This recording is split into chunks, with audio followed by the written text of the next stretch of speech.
Of course, that's exactly when the door flies open with a bang. Again Chinese. Huh? No way. I rub my eyes once, then twice, to make sure I'm seeing straight, but there's no doubt about it. That's the same well-dressed man I passed by earlier, only now he's standing in my doorway, barking out incomprehensible strings of Chinese at the top of his lungs. The intensity in his eyes nearly takes my breath away. Don't tell me he followed me all the way here because I blew him off before.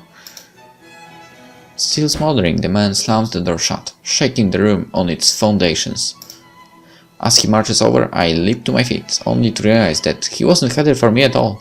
Instead, he zeroes in on one of the violinists in the front, who tries in vain to hide behind her music stand.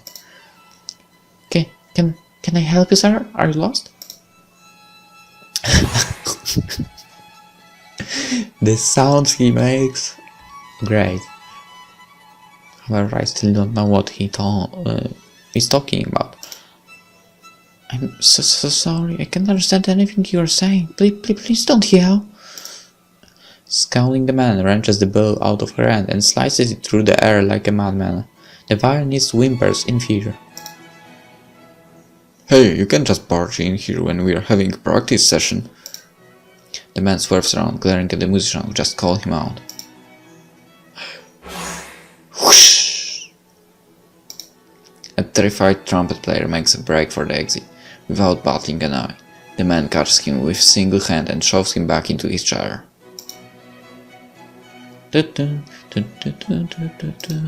Everyone immediately starts to panic. This guy is insane. Why won't he let people leave?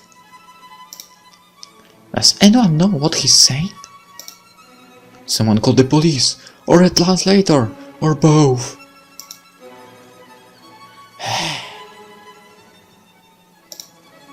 Wait a sec. It sounds like he's saying something song? Maybe he's looking for Sona. All eyes in the room instantly turn to me, including the crazy Chinese guys, which instantly go white in recognition. Wow! I'm like, I guess he's like, what the fuck? What the F? Crap. The man closed the distance between us in just a few strides. I quickly grabbed the first weapons I could find, a metal music stand and an empty cello case. I might have jumped the gun because the man's face softens once he reaches me. Extending his hand, he nods politely and continues talking. Something.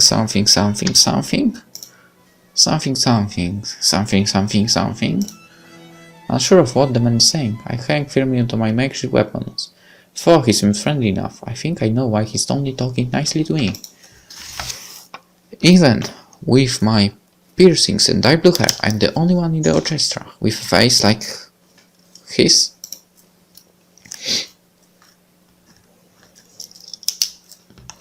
He has yet to realize that I don't speak his language, that on the inside I'm just as different from him as from everyone else here. It's best to get this over with quickly. Who is he, Sona? Is he a friend of yours? I snort despite myself. A guy like his? You're kidding, right? Then maybe he's a friend of Mr. Song's. Mr. Song was the only one here who could speak Chinese after all. There's a moment of heavy somber silence. The Chinese guy looks expectantly at me, his hands still outstretched. As I thought before, he does look like the type of person my father would have associated with. It's all I can do to hold in a sigh. Okay, practice is over for today. Everyone go home. But Sona, is it really okay to leave you alone with? I said go, I'll handle this. No one wastes their time packing up. They abandon their instruments on their chairs or floor, then scurry out as fast as they can. The Chinese man tries to stop him, but I yanked him back by the time before he can do anything. Whoosh! You're looking for my father, right, Mr. Song? Shooting me a reproachful look, the man prized my fingers off his tie. He carefully straightened the fabric before nodding. Something. I definitely heard him say Song again. There's no doubt that he knows my father. Or knew my father, if you want to be precise. He hasn't heard about the accident yet. I'm not really sure how to break the news. Well, Mr. Song is dead, so you'd better go home too. Sorry. The word comes out flat and curt, even for me, not knowing what else to do. I head for the door. The man catches me by the hand before I can reach it. Song again. He didn't understand me at all, did he? Mr. Song is gone. Bye-bye. Zaijian. Zaijian. That's one of the Chinese phrases I still remember. Probably because it's something I said over and over again. Zaijian. Goodbye. I probably said it bad actually. I don't know. The man frowns, for I'm not sure whether if it's in general confusion or at my poor pronunciation. Quite possibly the latter.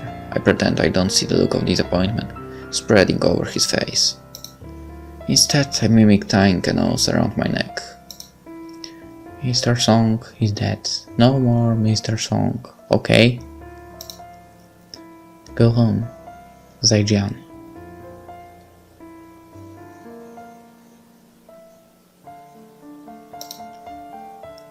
Still frowning, the man opens his briefcase. He riffles through several sheets of sheet music and letters before pulling out a neatly folded newspaper.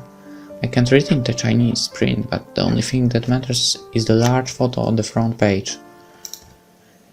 In it, my father is standing on a conductor's podium in front of an orchestra. He has one hand on the shoulder of the man next to him, a younger, happily smiling version of the man in front of me now. This guy can't be much older than me, so maybe he was a student of my father's in China. Maybe my father invited him to visit before he died. Guess no one knew to tell him what happened before he came. The man presses a finger against the image of my father. Song, something.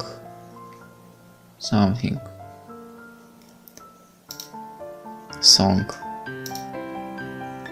Fusion. He draws out his words long and slow, like he's speaking to a child. He's unmistakably saying my father's name in Chinese, so I nod. Right, William Song. Song Wuxian. Next, he indicates his own image, then points at himself. Yin Le Hao. Yin Le. That's you. Yin Le Hao. The man nods in acknowledgement. Then he points at me. Sona. He rolls my name around on his tongue several times. He doesn't ask for my last name, and I bother to give it. Instead, he points again at the picture of my father, then sweeps his hands through there. When he speaks, he carefully enunciates his words, still gesturing around the room. Song Fujian. I know he's asking for my father again. I don't know what else to say. So I point at the picture. I repeat my father's name. Then I take the newspaper photo and rip it to shreds. something. I toss the torn up pieces onto the floor. Hao lunges after them. I watch impassively as he sinks to his knees, frantically scooping paper fragments into his hands. Zaijian Song Wuxian. As he slowly rises to his feet, Hao's face is twisted by the darkest, most murderous scowl I have ever seen. I met his gaze without flinching, then draw my finger like a knife across my neck. Zaijian Song Wuxian, goodbye for good. At last, Hao's eyes widen in understanding. Trembling, he carefully reverently places the remains of the photograph in his briefcase, then bows his head toward the ground. His eyes grow bright with contained tears, but he doesn't make a sound. After 7 minutes of solemn silence, there is a sharp click. I look up to see how snappy his briefcase shut. He methodically dusts off his suit, straightens his tie, and walks out without saying a word.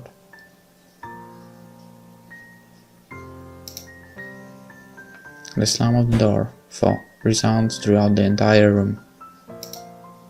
Sighing, I release the brief I hadn't realized I'd been holding. Zaijian to you, too, how? Just like Song Wuxian. I guess you and I will never meet again. I didn't remember this at that time, but the literal translation of Zaijian isn't goodbye for good. It's actually see you again.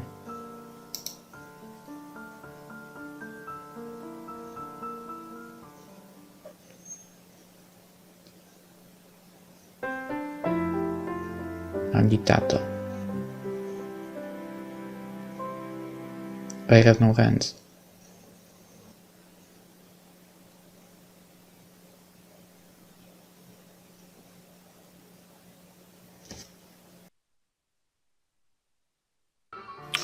So, by a little mistake I skipped a little fragment of text, but we can continue without that, I think.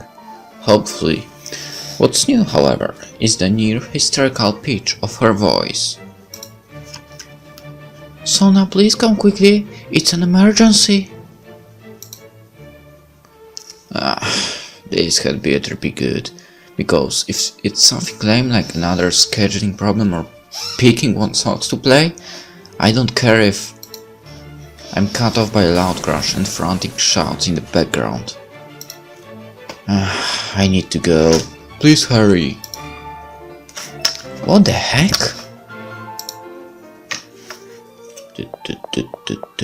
I arrive at the practice room flushed and winded from my long run. When I try to open the door, it doesn't budge. Huh? I never locked this door during practice. I fumble around in my pockets for my spare key. I need to get in there. Apprehension building. I show in the key and wrench the door open. What the heck is going on? My eyes widen in shock. Half the orchestra is hiding in the back of the room, surrounded by a ramshackle barricade of chairs and music stands.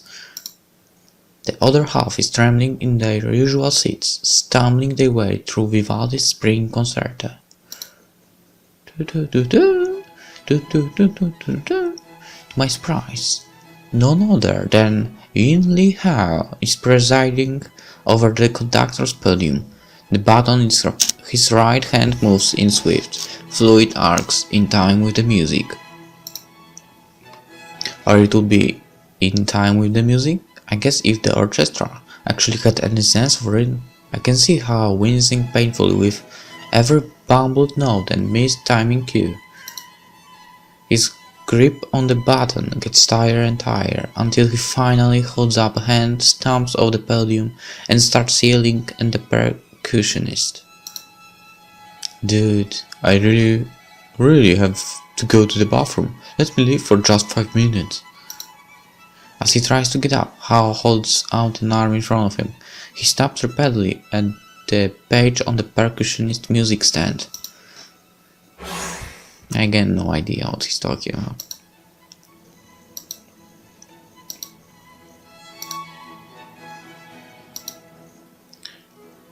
Hao, he needs to go to the bathroom. Let him go, as things in here are going to get even more unpleasant than they already are. At the sound of my voice, Hao turns around and finally notices me. Sona! Something. I'm not sure what he's ranting about now, but I think I hear my name. It sounds like he's scolding me, probably for being late, given how emphatically he's pointing at the clock. Yeah, bad Sona. Now let the guy go to the bathroom. Bathroom. Washroom. Restroom. Do you get what I'm saying at all? Huh? I hesitate, not sure of the most appropriate gesture for explaining what a bathroom is. The percussionist takes advantage of the distraction to reach for the door. With a shout, Hao chases him into the hallway. I can hear him yelling Chinese all the way down the corridor. Sighing in aggravation, I turn to the shell-shocked orchestra members. Okay, that man is clearly trespassing. Again. Please tell me somebody called the police this time? Well, we thought about it, but he hasn't actually hurt anyone, though he did throw a few chairs. And it looks like he was friendly with Mr. Song, so we didn't want him to get arrested. The bassist indicates a small picture frame that I hadn't noticed hanging off the conductor's podium. Upon closer inspection, I realize it's holding the photo of Hao and my father that I tore up before. The paper is crisscrossed with lines upon lines of painstakingly applied scotch tape.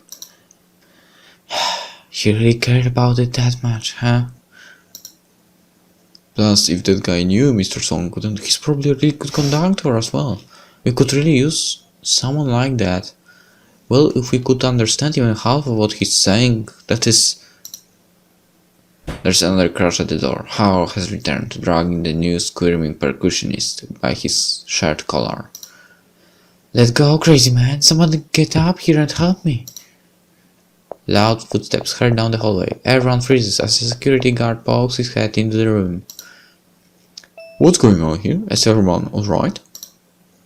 Crap, this is getting out of hand. Suppressing another sigh, I march over and pry Hao's hand off the percussionist's shirt. The poor musician instantly scrambles out the door, clutching at the front of his pants. I turn my crepe around Hao's hand despite his protests. See you later, guys. Me and Hao are gonna talk for a bit. Keep on practicing or cowering or whatever floats your boats.